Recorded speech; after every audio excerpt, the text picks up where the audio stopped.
Afternoon, a community is mourning the loss of a teenager killed over the weekend. 13-year-old Taylor Clement was riding a dirt bike Saturday night when he was hit by a car.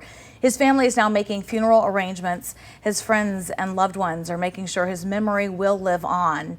Way 31's Ashley Carter joins us live from the Hazel Green Athletic Association. That's where Taylor played baseball. She learned how those closest to him are choosing to remember him.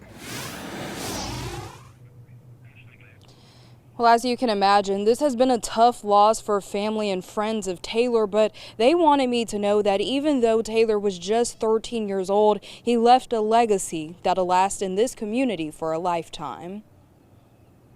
A red balloon with the number 2 now marks the baseball field where Taylor Clement played for years with the Hazel Green Athletic Association. It's one of the communities now dealing with the sudden loss. I think there are just a lot of emotions everywhere right now. Krista Selby's son was Taylor Clement's best friend and teammate.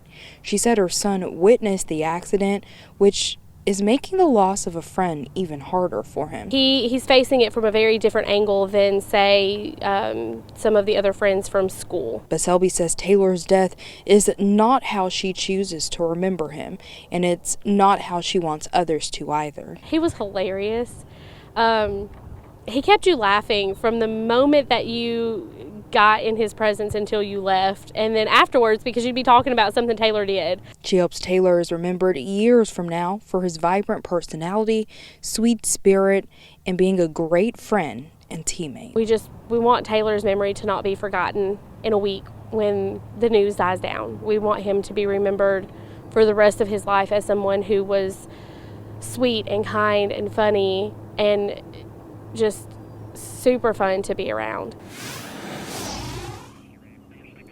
Selby said she's touched by the outpouring support from neighboring communities that the family has received. Taylor's funeral will be at the Hazel Green Funeral Home Friday at 2 p.m.